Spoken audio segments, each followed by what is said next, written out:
And let me start off, first of all, good morning, everybody. And I would like to wish our Secretary of Transportation a happy birthday today. Wow. Thank you very much,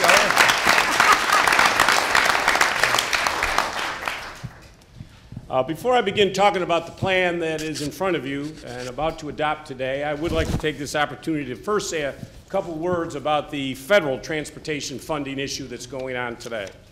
As you know, Virginia's transportation system is dependent on federal dollars. Without federal funds, over 350 transportation projects in Virginia would come to an abrupt halt just this year.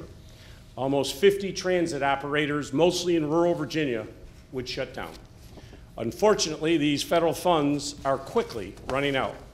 If Congress does not act soon, the Highway Trust Fund could go bankrupt as early as August of this year. So I do want to take this opportunity to call on Congress to do the responsible thing, to come together, to compromise, and pass a sensible, long-term fix to this shortfall. In 2013, Virginia made some very tough decisions as it relates to our transportation system solvency. I hope the federal government will follow our example and do the same thing. But today, this board will vote to adopt the 6-year improvement plan. This program represents an investment of more than $13 billion in Virginia's transportation network, leveraging more than $1 billion in additional local funds through strategic revenue sharing. It is a program that will strengthen our economy and improve the quality of life for all of our citizens. In Hampton Roads, we are widening the 8 most congested parts of I-64. This choke point has long held back the region, and I applaud this first step in fixing it. We are also spending $92 million to bring 2 additional passenger trains from Richmond to Norfolk, relieving pressure on I-64. Along the I-81 corridor, the backbone of much of rural Virginia, we are spending over $150 million to make key safety and repair improvements. These improvements include upgrades to interchanges at exit 150 north of Roanoke and exit 14 in Abington. The plan provides $78 million to upgrade Route 220 in Botetourt County, improving safety and the movement of goods. In Northern Virginia, we are taking steps forward to advance the I-66 corridor outside the Beltway. We are also extending the use of shoulders on I-495 at the end of the express lanes, widening Route 7 over the Dulles Toll Road, and improving the Route 28 interchange. Importantly, the plan maintains Virginia's commitment to maintaining our existing assets. Almost $1 billion is set aside for fixing our aging bridges, including $32 million for the Route 285 bridge over the I-64 in Augusta County. The program also provides $494 million to reconstruct thousands of lane miles of deficient pavements throughout the state. This includes major paving work on 72 lane miles on I-295 in Hopewell and 96 lane miles of I-264 in Virginia Beach. But the adoption of this plan is just the first step in implementing my vision for the state's transportation system. And I would not have been possible without the passage of HB 2313. That bipartisan legislation breathed new life into our transportation system. Passing the bill, as we know, was not easy. It took real political courage to find a solution. And I want to thank those legislators who were key to those negotiations. Great things happen when we work together and compromise. But we all know that new funding is only half the solution to our transportation challenges. New funding must accompany a new way of thinking about transportation. We should not measure progress in terms of how many lane miles we build or how many dollars that we spend. Instead, we need to look objectively at the benefits of what a project will provide. Virginia's long-term growth and economic competitiveness is dependent on building a 21st century workforce and ensuring that our businesses can move their goods efficiently. We owe it to the Virginia taxpayers to ensure that their money is spent only on transportation projects that serve this goal. This year, I was proud to work with the General Assembly to craft legislation that raises the bar on new transportation investments. House Bill 2 creates a transportation investment standard that requires the CTB to evaluate new transportation projects on 5 essential categories. Number 1, how they will relieve congestion. 2, how many jobs they create. 3, how they improve the convenience and efficiency of our transportation network. 4, how they enhance the safety of Virginians. And 5, how they preserve Virginia's environment. For each of these criteria, I expect this board to develop quantifiable metrics and to use hard data to determine the impact of new projects. This is a new approach in how we fund transportation in Virginia. Before this bill, there was no consistent standard for new projects. Taxpayer funds were often spent based on outdated assumptions, bureaucratic inertia, and, unfortunately, political favors. That's why this board will use the new standard to identify the best projects that truly make a difference on Virginia's long-term growth and economic competitiveness. The best project may be widening a highway, building a streetcar, or expanding Amtrak. This process needs to take a hard look at old assumptions and break preconceived notions. I don't care whose district a new road is in. I don't care if a project has been on a list for 15 years. If it doesn't meet the standard, it is not going to go forward. And once the top projects have been identified, we will move forward aggressively. As we select these top projects, we must understand that there is no one-size-fits-all solution that works for the different parts of the Commonwealth. That's why this legislation gives you the flexibility to rank these criteria differently in different regions.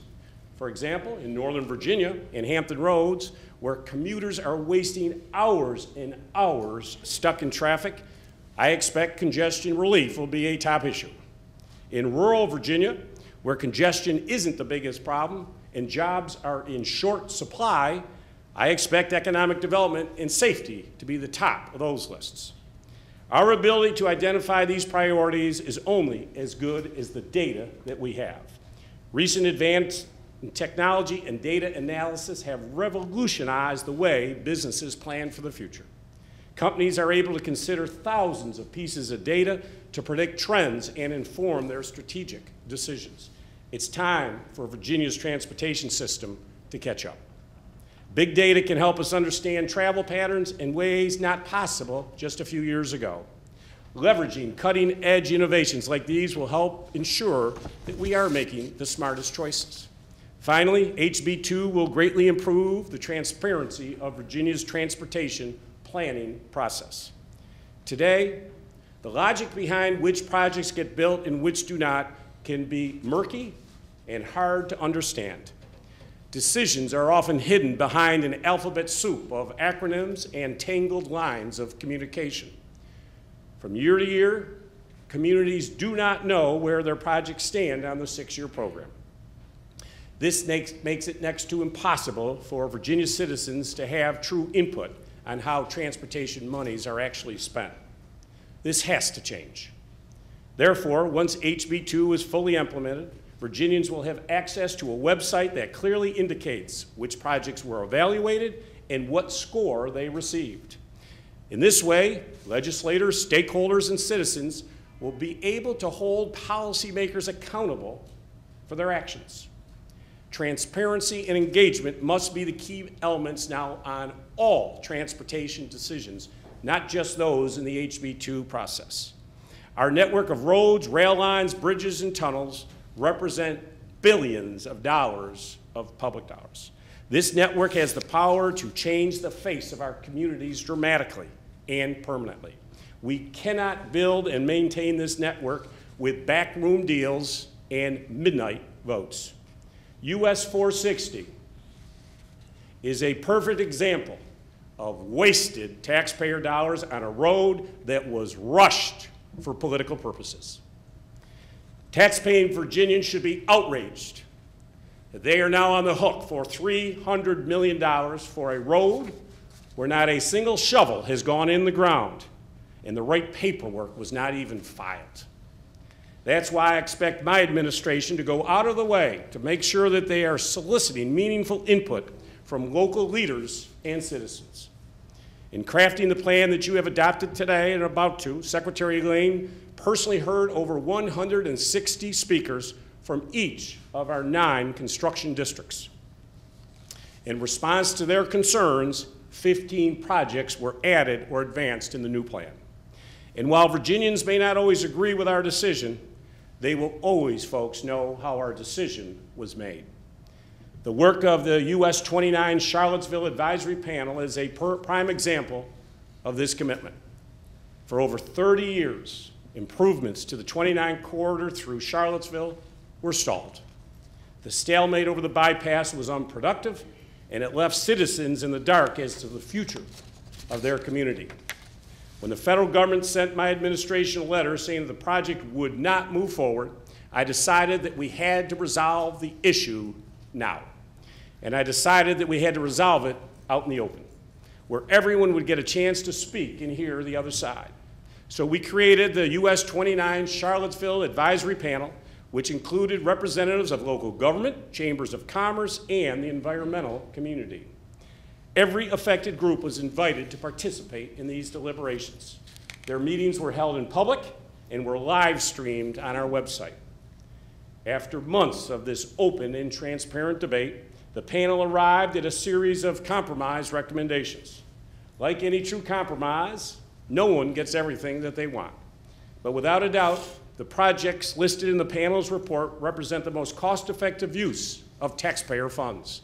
This $203 million package will be the first major improvement along this corridor in decades. Today, this board will vote to adopt those recommendations. Contracts will start to go out the door by the end of this calendar year. And by 2015 at the latest, we will begin churning dirt on this key stretch of US 29.